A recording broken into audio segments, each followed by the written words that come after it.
Welcome back to the show.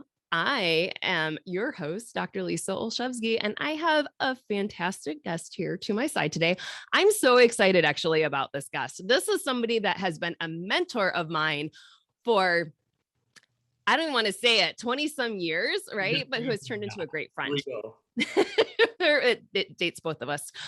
This is the reason, or this man, when I listened to his story 20 some years ago, is when I really got super fired up about going to chiropractic school. And so I was texting him the other night about some other stuff. And all of a sudden I was like, why have I never even thought of having you on? And I was like, I have to have you on. Like, we have a message to share.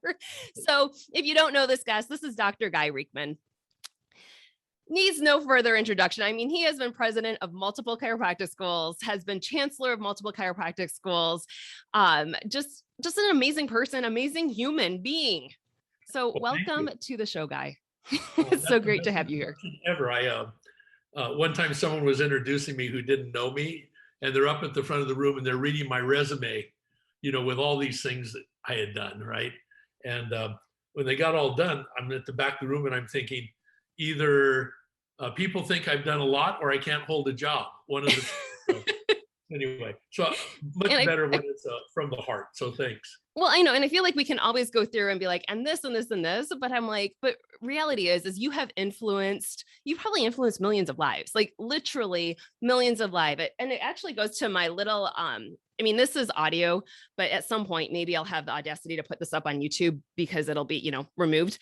But, I have my little BJ Palmer cup, right? You never know how far reaching something you may say, think, or do today will affect the lives of millions tomorrow. Yeah. And so I think it's what all of us as chiropractors, it's how we live our life. And I think it's an important quote in this day and age, because there are a lot of chiropractors stepping up and speaking out right now, and it's literally impacting millions of lives. So I totally agree.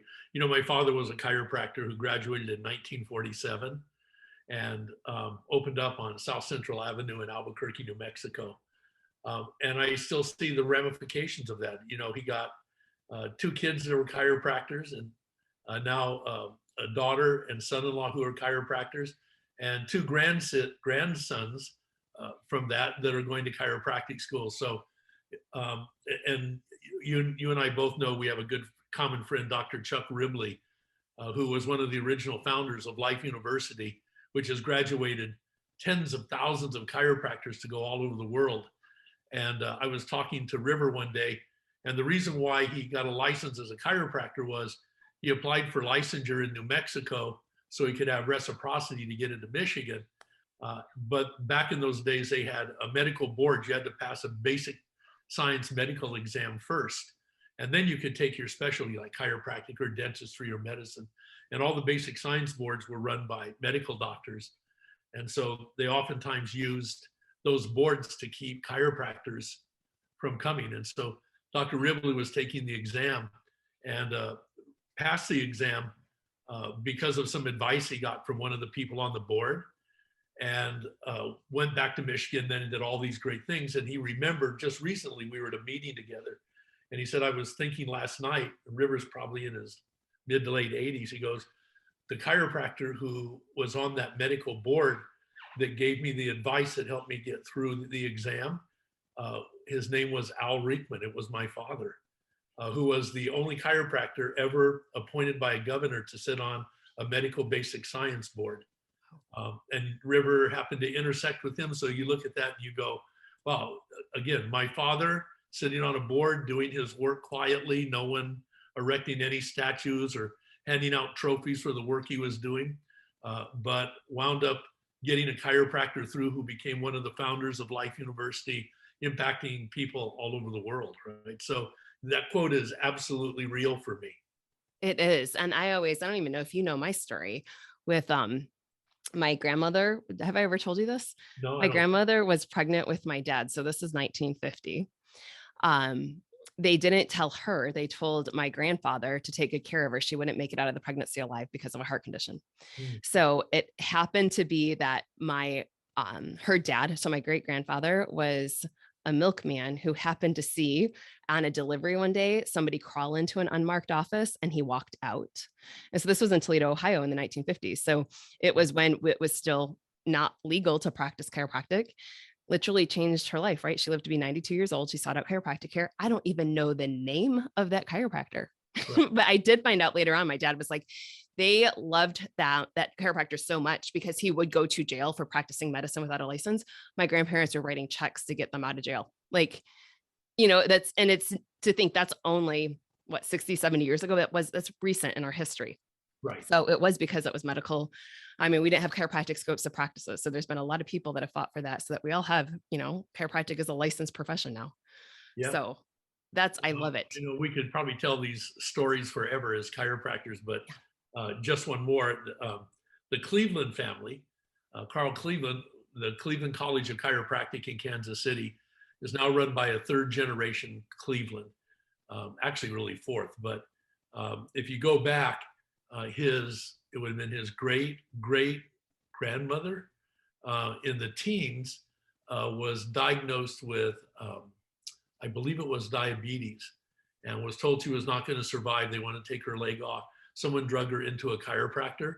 And you figure back then, there couldn't have been 200 chiropractors, 300 chiropractors on the planet, somewhere in Nebraska. And she got into care and got well and decided to become a chiropractor herself. And in fact, more than 50% of the early classes of chiropractors were women, right? That. And you just imagine back then, the kind of women that were going through that kind of education, taking a stand, going to jail to practice, chiropractic and not have to practice under medical licenses. And then they just think of the Cleveland family. So, that quote on that mug is more than a quote or just a epigram. It's something that really is true. I love it. And it's one of those things that in talking with, I was telling you about my podcast with Ben Tapper, he had said when he went up to the microphone in Omaha to speak, he had just prayed that God would put words in his mouth and that his words would be heard far and wide. And he had 3 million views online 24 hours later. And so that's what he has said is, I mean, it's now turned into billions of views at this point. And so it is. So let's deep dive right into chiropractic, because a lot of times when people hear these stories about, what your grandmother had a heart issue, what does that have to do with chiropractic? Aren't you guys headaches and back pain?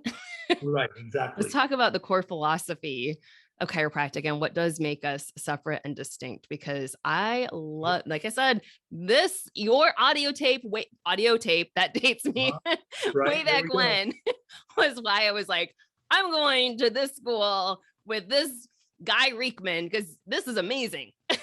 Right. We thought when we used to put out those messages on CDs that we had really gotten into the high-tech world, So yeah, as you mentioned, the first chiropractic patient was actually a patient who was deaf for 17 years and got his hearing restored because of the first chiropractic adjustment in Davenport, Iowa, in the Ryan building at 4th and Brady Street. And the second patient had a heart condition. And in fact, the word chiropractic is Greek, and it came from a Methodist minister that gave it to Dr. Palmer. Practos meaning the practice of, and chiro meaning hand. So, chiropractic means done by hand, right? When you break that word down. So, the whole notion of chiropractic as a profession for neck pain and back pain didn't evolve until about 20, 30 years ago, when insurance companies, in trying to save money, started categorizing practitioners into certain little buckets that they would pay for. And so they figured, since chiropractors worked on the spine, they must be back doctors. We'll pay them for that. We won't pay them for other things. But as we've jokingly said in chiropractic over the years, that's like saying that a medical doctor only deals with stomach problems because the pill they give you goes to the stomach first, right? Right. So, so I think the first thing that there are two critical things that people really want to understand and get the maximum benefit from chiropractic. One, they have to understand that we start off with a premise of a philosophical view of life that's different from oftentimes the medical environment we were raised in. And this view, which is called vitalism, says that we see that all living things, human beings, the planet itself, is self-developing, maintaining and self-healing. So it starts with the idea that if you put an egg cell and sperm cell together, you don't need someone to teach it how to grow into a human being. You just need to not interfere with it, because it's a self-developing mechanism, right? It'll go from 2 half cells. I've always talked about this over the years, and I just saw a picture, but at the end of the first trimester, you already have a heart that's pumping blood, you have lungs. In fact, at the end of the first 12 weeks, every single structure you're ever going to have is there and working as necessary in that moment. And yet you're about the same length, not even quite, as the end of your small finger, and you weigh 2 ounces. I just saw an embryo being held in a hand the other day that was at 12 weeks, and it looked like a little plastic, thing you'd pick up at a store or something. It was like just that big, and yet everything was there. And then that grows over the next 6 months into, 6 pounds or 7 pounds, or like one of my grandsons, almost 11 pounds, and then you get pushed out into the world, into this place that's full of everything from sunlight to bacteria to viruses to all this thing, which impacts, of course, our view today on the discussion around COVID, for example.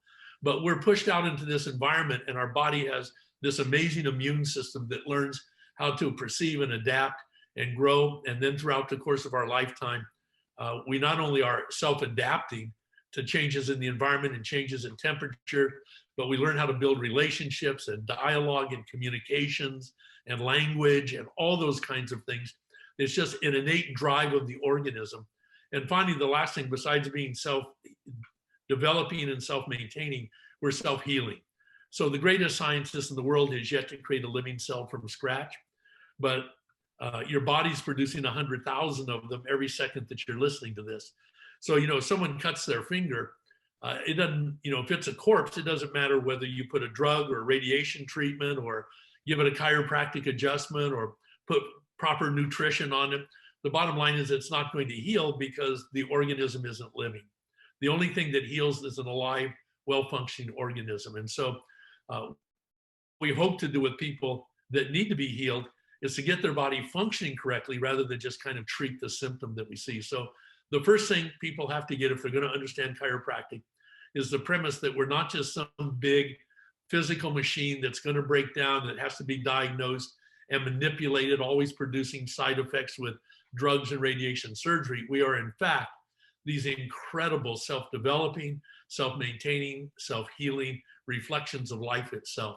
And the second thing is that the nerve system is the system that's running that whole show, right? We are our nerve system. We had a think tank at the university, and we brought in neurophysiologists, neuroscientists, chiropractic neurologists, medical neurologists, put them all in a room for a week and told them to talk about the nerve system. And they came out and they wrote a white paper, but it basically said 2 things. One is that you are your nerve system. You're not your heart, you're not your lungs, you're not your liver. That's not where memory and communication and language, we are our nerve system, right? I love it when people at Valentine's Day buy cards that say, I love you with all of my heart, but in fact, your heart doesn't love. It's an area in your brain in the limbic system, right? Mm-hmm. But it's not very romantic to say, I love you with my whole limbic system, right? So, but that's where we are, right? We don't pronounce people legally dead when they stop breathing or when their heart stopped beating. We can reactivate those. We pronounce them legally dead when the nerve system's done because they are their nerve system. And the second thing they said, and then I'll shut up and we can go to the next level, but the second thing they said was that every structure in your body is there for one reason and one reason alone, and that's to keep your nervous system alive and healthy as it goes through its process of evolution during its lifetime. I am not who I was when I was 2, right? I've evolved emotionally, intellectually, spiritually, physically, all those things I've evolved. And that's all because of my nerve system. So, what they're saying is that my muscles, the reason I have muscles is to move my nerve system around so I can have the interactions it needs to evolve appropriately. The reason why I have a digestive system is to keep my nerve system alive and fed, so to speak, with food and oxygen, et cetera, so that it can go through this process of conscious evolution during our life. So we are self-developing, self-healing, self-maintaining mechanisms. We're incredible. and the nervous system is running the show. You got those two things, the rest of chiropractic is easy. I know. And I feel like it's one of those things that chiropractors are really stepping in their role over the last year. Yep. I've said this in our own association here, is that we need to be that beacon of light for our communities, of health, of hope, of healing. Because especially right now, it's a whole, whoever would have thought. I think back to, what was it, 2019, December 2019 in Puerto Rico with all of you guys. If we would have known our world was going to be flipped upside down a couple of months later, like, holy smokes, it's not anything that we like, it's a completely different atmosphere now than where it was 2 years ago.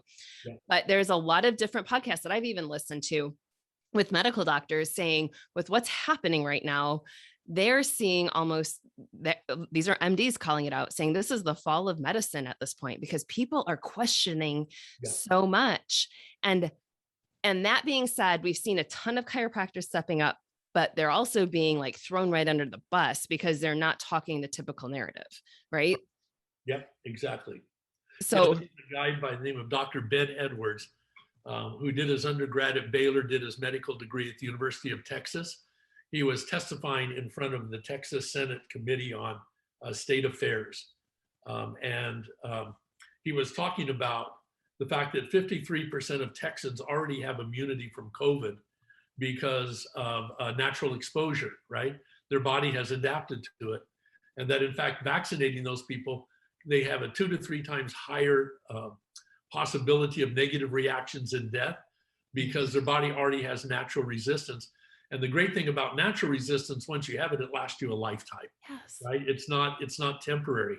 And so even the medical community is beginning to recognize this and question this whole notion. And I'm not one of those people I'm not a Democrat or Republican. I vote issues.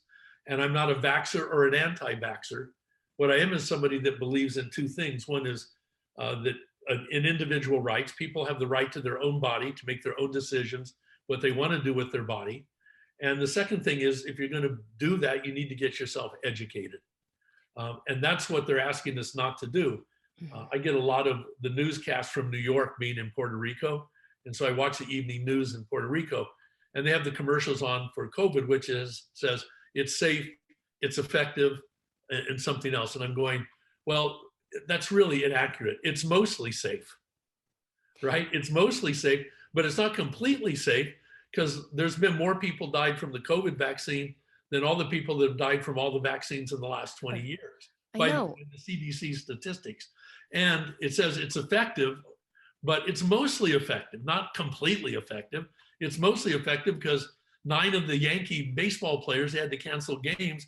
They were all vaccinated and they got COVID. So let's be honest, right? It may be mostly safe and mostly effective, but it's a lie to say that it's safe and effective. It's also a lie to say that it doesn't work and it's not effective. You follow me? Right. Get educated. Right. And deep. And that's the thing. And then I think what is so difficult right now is that we're being censored. If anybody puts anything out about this shot, like, it gets removed from Facebook, it gets removed.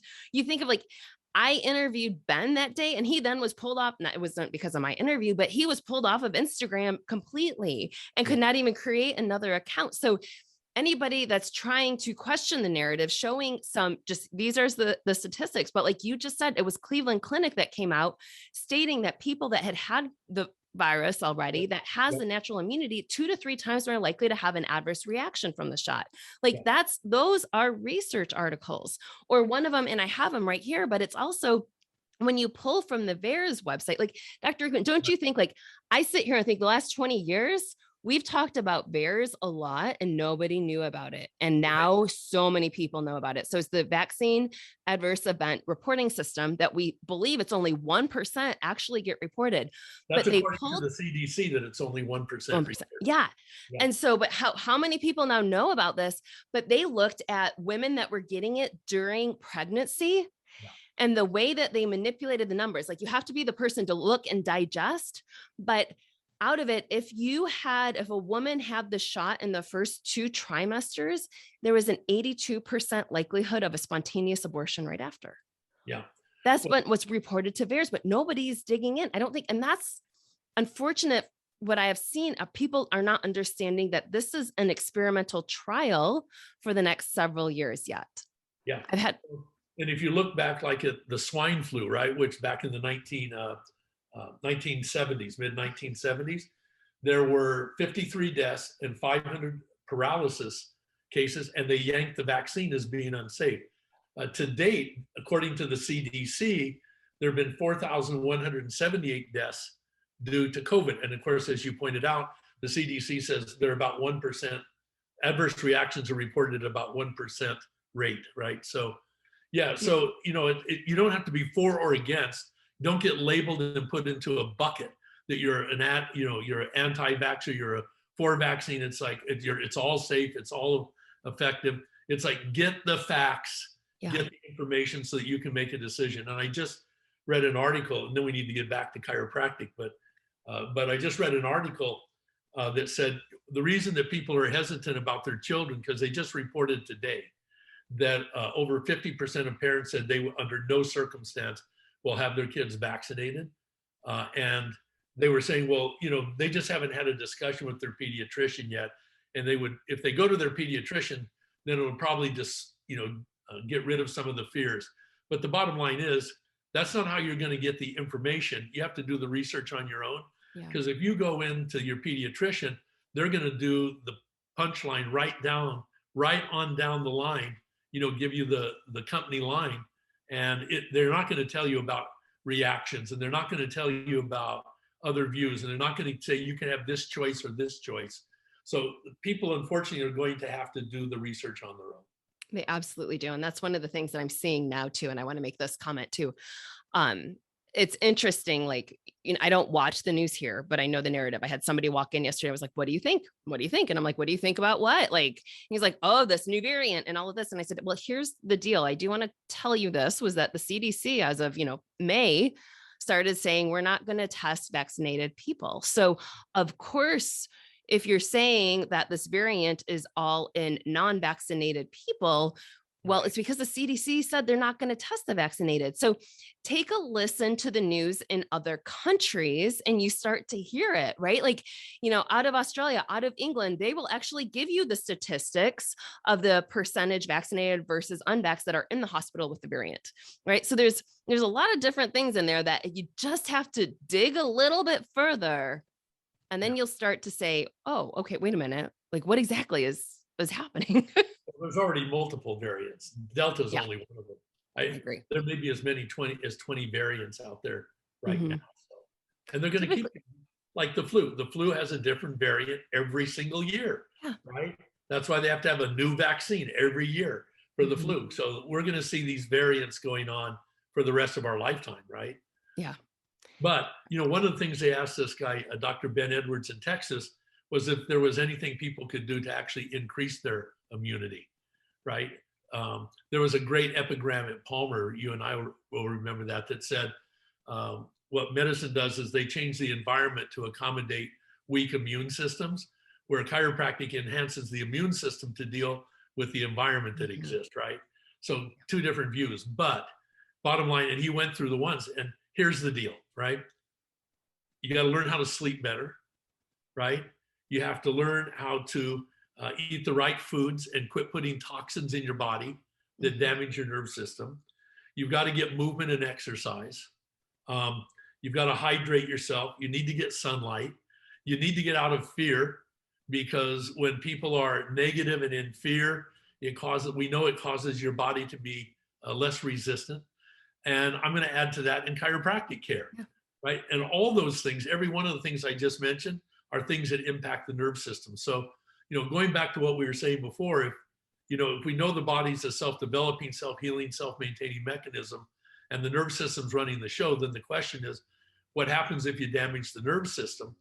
And we know it produces three things: abnormal function, ultimately diseases, and reduced quantity and quality of life. It's Superman, right?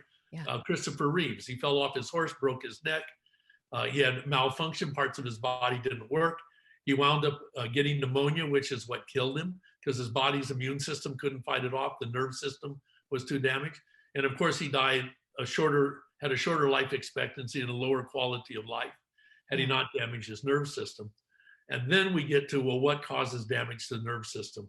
And there are three things: physical traumas, right? Falling off your bike, falling off a horse, concussion, being ripped out of a birth canal with forceps, right? All these kinds of things are physical traumas. Second thing are environmental toxins, everything from cigarette smoke to pollution to mercury in the fish to pesticides. I just read an article that 98% of women that are nursing mothers in Seattle, Washington, 98% of them have PSAFs in their milk, which, these toxins, once you get, and those come from a lot of things, from things that we spray on our fabrics so they don't stain, to the kinds of pots we use, the non-stick pots, are PSAFs, right? And every time we're eating, we're ingesting those. I read somewhere that the average American consumes a credit card worth of plastic every year just by using plastic bottles, drinking out of plastic bottles. And of course, it's hard for the body to eliminate those things. Mm-hmm. So physical traumas, environmental toxins, and emotional stresses. Someone sees their best friend blown up in a roadside bomb in Iraq. They come home, they weren't physically traumatized, they were emotionally traumatized. And of course, we know that it increases suicide rates and all sorts of things. So all those things are traumas to your nerve system, and you ought to quit doing them, right? You ought to have a lifestyle where you're putting less toxins in, you're not eating foods with pesticides, you're getting exercise. There's some things you can't avoid, like these things, right? And the radio waves, but you can certainly have the choice of not eating GMOs, right? So there are things that we have choices in our lifestyles to allow us to do better. And one of those things that so dramatically, as you and I know, impacts the nerve system is what we deal with in chiropractic, a malfunctioning spine. Mm-hmm. Malfunctions, it always produces damage to the nerve system. And so chiropractic is part of that system of making sure your nerve system's working as effectively as possible. It's one of those things that I just had the conversation with a new patient earlier today. We're always looking at that forward head syndrome. That is everybody. The text neck is what we're talking about. Right. And, I opened up my practice here 17 years ago, and that's what I just laugh with everybody. I'm like, these cell phones weren't around. The iPhone wasn't around at that point. Yeah. But now, like, I see this misalignment from about C5 through T2 on just about everybody at this point. And then you start to look at the little kids that are totally hunched forward. Then they've got a mid-thoracic misalignment. And my little common line is like, hey, yeah, that lower neck, upper back area, that's going to the thyroid and it goes into the hands, et cetera. But that middle back is the heart and lungs. Like, that's a big deal at that point.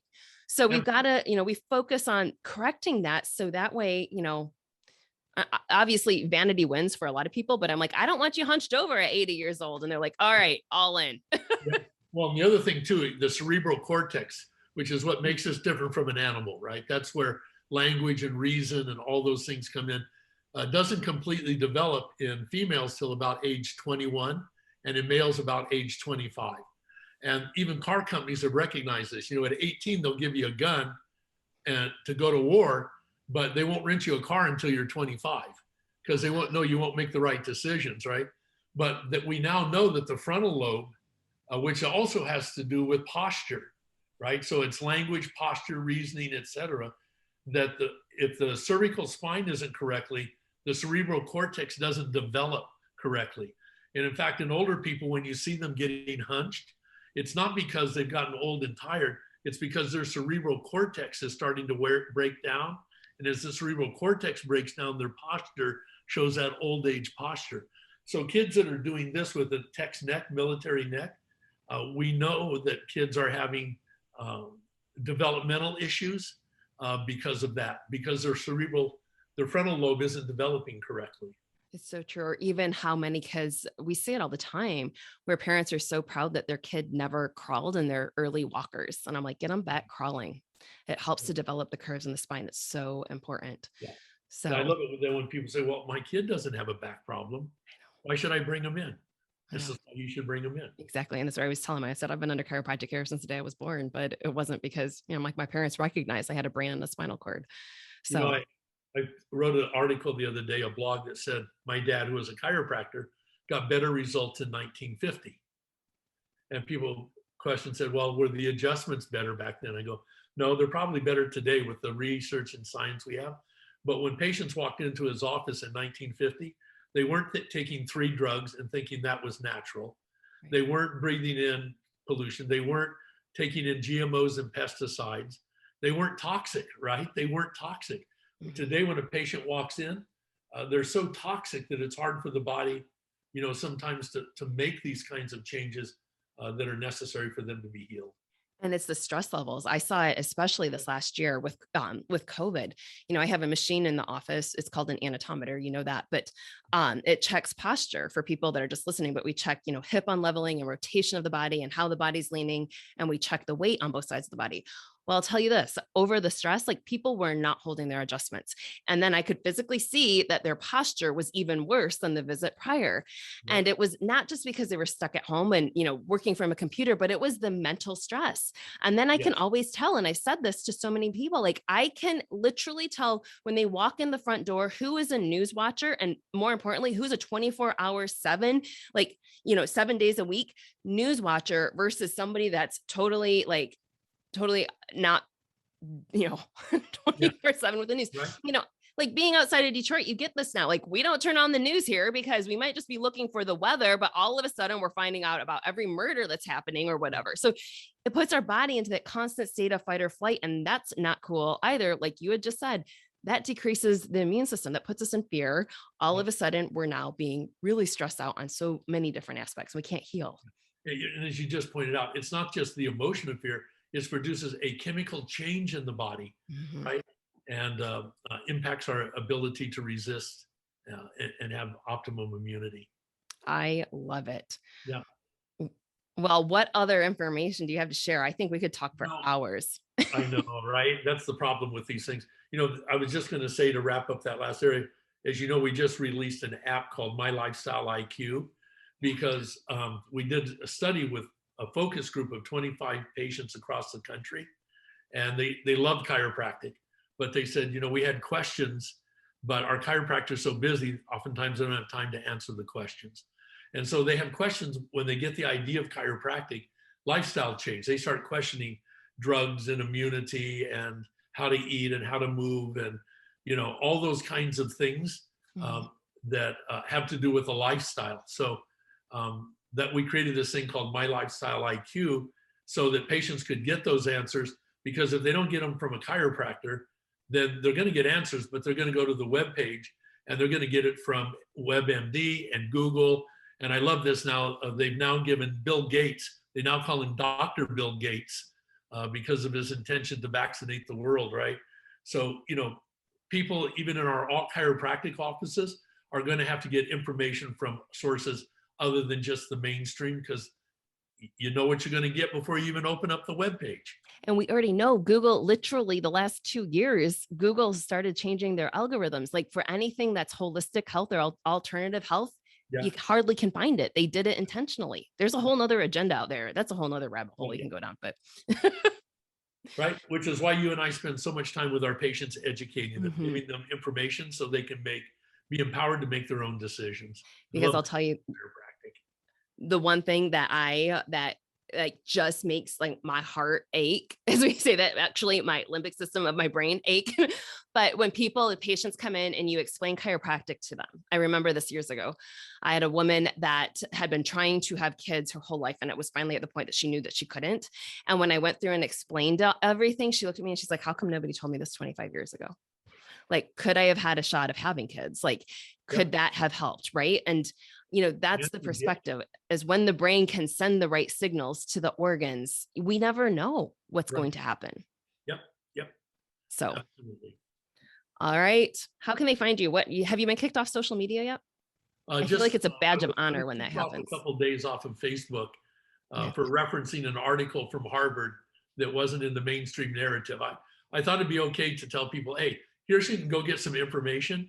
And it was from Harvard. I think 7 researchers at Harvard had put out information. It doesn't matter if you're not in the faith, then you're out no matter what your credentials are, right? So it's crazy. Yeah. So I was shut down for a few days. All right. So they can follow you where? Just at Guy Riekeman on Facebook? Guy Riekeman DC at Facebook, or you can go to My Lifestyle IQ, and we have our webpage there, and we have lots of information there. Awesome. And there's some great chiropractic schools too. Tell them where you're the chancellor of right now, or Well, chancellor Chancellor emeritus. Huh? Emeritus. Yeah. So I was at Palmer for 6 years as the president and then chancellor, and then went to Life University, which is an amazing university in Atlanta, Georgia. It houses the largest chiropractic college in the world, but it also has programs in positive psychology. We did work with the Dalai Lama.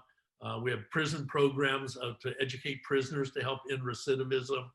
It has degrees in uh, functional neurology, all sorts of really interesting things. So, yeah, if you want to look at Life University in Atlanta, Georgia. While I'm not there on a day-to-day basis anymore, I'm the chancellor emeritus, so I get to fly in for all the talks and the standing ovations, and then fly back out. But it's a great university. It is. And I will tell you this, one of the guys that actually got me into NUCA. So he actually practices here in Michigan. We were at Palmer together. Yeah. How did I even find out that he was in Atlanta this weekend? I don't know if he had texted me a picture, but it was funny because I was like, what are you doing down at Life? And so all of a sudden he's like, this school is amazing. I'm like, it only took you 22 years to get over there to check it out. Who was down there? It was a Dr. Stan Dombrowski. I'll tell him that he gets a little shout out on our podcast. So he went and scoped it out during during one of the Life Leadership Weekends. So if you're a chiropractic student, there's an opportunity to get down there or not a chiropractic student. If you are thinking about chiropractic, there's a great opportunity to go and see the school. And then he was one of the doctors down there. Okay. But he was like, I'd never seen this campus. And he was just ecstatic to see the excitement about chiropractic. Yeah, in fact, one of the things the university does is they'll cover your flight up to $300, and of course they put you up, and it's you fly in on Thursday, fly out on Sunday, and Friday and Saturday you get dipped into the school, and we even students that know they're going to come to Life, we really ask them to come to a Life Leadership Weekend, because you got to make sure that you're getting the kind of education you want, but it's a great place if you're interested in chiropractic. To see whether or not this is a career that would match up with your personality. Absolutely. So scope it out there. We'll try to figure out. And thanks for all the work that you do. I know you were a student of mine at Palmer, right? And we're functioning on a political level even as a student with the ACA, and then now with you're the president of the Michigan Chiropractic Association, and so you've just done an incredible amount in elevating the profession along with patients. So thanks for the work that you do. Thank you. I appreciate it. I feel like we might have a big battle ahead here, but God wins, truth prevails is where I'm at. Yeah, no, we'll be, if you're not into the fight, don't get into this, because we'll be at it for a lifetime. Yeah. But it's a positive fight, right? It's a fight where we're changing people's minds and hearts. Yeah. And as they change their minds and their hearts, their lives get better, and people get well, and their children come up different, and the planet is better off for it. And so it's a great way to have a positive fight. I love it. Yeah. Dr. Guy Riekeman, thank you so much for your time today. My pleasure. Thanks.